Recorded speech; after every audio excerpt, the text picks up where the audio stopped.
Cristina with PMA US TV. Awesome person here with me today, and her name is Miss Cindy Bishop. And what I love about my show is I meet people randomly, and sometimes we don't get to chat much about who they are and what they do. But I found out enough about her that I know we need to talk with her today. So, now, the other thing is, everybody knows, I think right now, that I'm going to be transitioning into On Point with Cristina. So keep your eye out for my logo, and some more information is coming up on my YouTube channel at PMA US TV with Cristina. That's where you are now, right? Okay, we got that. All right, so now she just handed me this paperwork, so this is awesome. And let's see, professional experience and all of these credentials. But she said something to me that's essential right now that we're going to talk about. And that is that you have been through a lot of stuff. Yes. More stuff than me in different ways, because we all have things we go through that are diverse. So let's start when you were 8. Can we go to when you were 8? What were you thinking and what did you want? Where were you in life at that time? All right, I can tell you exactly. I'm Cindy Renee Bishop, and I'm an RN BSN. Actually invented a business. I'm a medical care advocate. And for all of you out there, I've actually been through 49 layoffs, mergers. I've been in over 28 accidents and have died on the table in 2010 and had every challenge that you can have in your life. Wow. And she's fabulous. She's beautiful. So anyway, one thing I want to do, because I mentor young people and a lot of them don't know what those initials stand for. Oh, pardon me. It is a registered nurse with a bachelor's degree in science. Okay. And I got that here locally from FCCJ and University of North Florida. So you can also get an education. You just got to get out there and find the right people. And this is what this is all about. This is what On Point with Cristina is about. PMA US TV is about. Interviewing people because you are going through some things. I've been through some things. Everyone has a story. So I want you to get out of this conversation what you can and take it with you and use it well, knowing that after all she's been through, she has still come to a point of success that is comfortable. So once again, I'll say, when you were 8, were you thinking, I want to be a mommy when I grow up, I want to be a nurse when I grow up? What were you thinking? No, when I was 8, I wanted to be an astronaut. And I wanted to be the first woman astronaut on the moon. Awesome. And that came about because my dad was a hospital administrator, and we were part of the firemen, and so he was a volunteer, and they had these costumes that you went into the fire. So I immediately did I'm kind of a goofball, and I love Halloween. So I went as a fireman with that outfit, and then somebody told me at the party, this is what an astronaut feels like. So that's what I wanted to do. And the second thing I wanted to do is I wanted to become an actress. I wanted to be Scarlett O'Hara from the very beginning. Oh my goodness. Yes. And the name of my house in Atlantic Beach is Tara, and the name of my car is Scarlett. Yeah, but what about the handsome man that was in there? What was his name? Red Butler. Yes, yes, Red. Yes. Yeah, I could work with Red.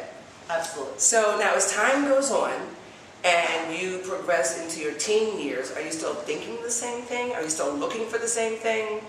Oh no, everything changed on almost an every 7 months basis. I actually lost, not my eyesight, but my eyes went really bad, and so in the 3rd grade, I couldn't see the blackboard. My parents didn't have enough money to even send me to the eye doctor, so I'm squinting, and then I found out I had to have glasses. Well, as an astronaut, you have to have perfect 20/20, so I had to change that dream. Then I had to start working from the age of 10 to get to buy my own clothes, so I had to start babysitting for 50 cents an hour back in that time frame. And so that kind of put a squish to me becoming an astronaut, because I knew I was going to have to work, and then I couldn't see very well. An astronaut, you had to be 50-50. Then the actress part, that was squashed also, because when I was having to work at age 11, how in the heck was I going to become a waitress? And my father was a hospital administrator, and my mother was a nurse, so he dictated that I become a nurse. And that is how it all began. Except I paid for my entire nursing education, my 2-year and my 4-year. Okay, well, I want to hold that thought for a second, because you said something imperative. You said that your father dictated that you become a nurse. Yes. All right, I have a couple questions about that. Number one, before I say what I'm about to say about it, number one, evidently you were not defiant. You honored your father enough to go ahead and listen to him and do that. Meaning that you respected his opinion? Yes. Am I correct? I respected his opinion, but I'm also a Christian. One of the 10 commandments is that you honor your mother and father. Honor your mother and father. So you really didn't see at that time the future where that would come in handy for you and be essential to helping you through your life. That's correct. Okay, hold that thought, teens. Okay, hold that thought. Because this is imperative, and this is one of the things I say about honoring your parents. So we've been there and done that. That's the first thing.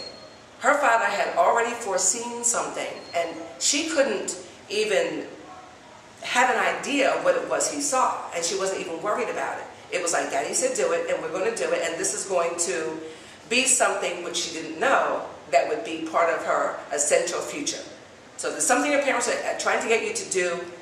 Toss it around. Don't just say no. Don't be so quick to be defiant. This is a great story because it helped her. So if your father's telling you to go be a fireman or go train dogs, just go do it. It's just a part of your journey. And to back that up, I worked at age 11 before I could babysit, and I had to work in the dietary department at Riverside Hospital, which, again, that was dictated, and then went from dietary to medical records to becoming a nurse's aide and waiting on older folks. So that's why I have my chutzpah now, because I have done everything that I had to do to where I am right now. Chutzpah means you're the boss. You got it. You're on point.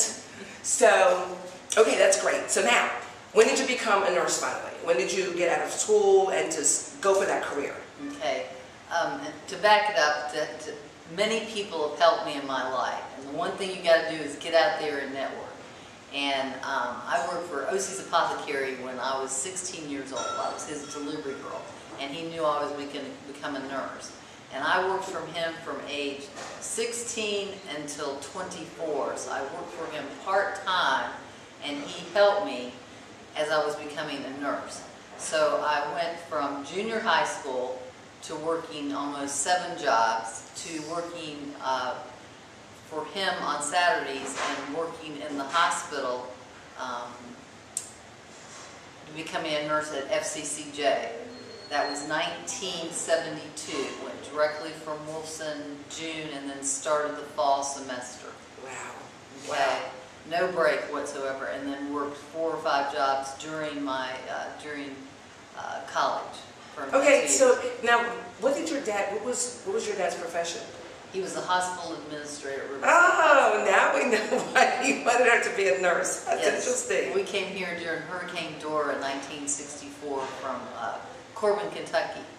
And of interest, we lived next door to Colonel Sanders, and we lived in a shack, literally. I have a brother and sister, and we lived at the bottom of his farm in a little baby shack, okay? That's amazing. And he and Colonel Sanders were in the JCs together. And that's how we arrived. This is awesome. This is amazing. I love this. It's even giving me encouragement. I love it. So now, did your father stay in touch with him? Are they over the years? Oh, no. I'm not sure what died.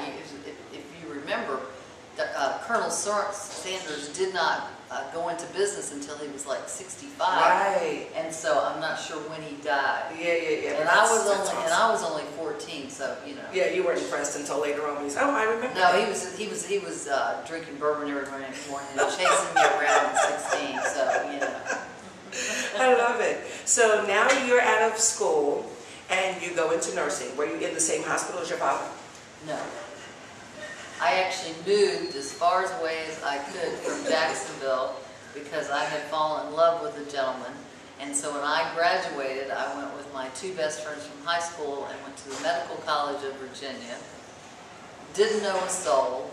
We rented a house in the Fan, and one of the biggest hospitals in Virginia, and I floated the house. And what that means is I did not go to a certain floor because I wanted to learn everything there was about all the different disease entities. So I was one of the nurses also on the first transplant floor and also the prison floor. And so we had to actually, they had to pat us down, and then I can remember the days I'd have, you couldn't have your bag with you, and so I had morphine injections here and Demerol in here, and I'd go into the prison ward, and I'd have two guards, and I'd give the injections to the prison. Great adventure.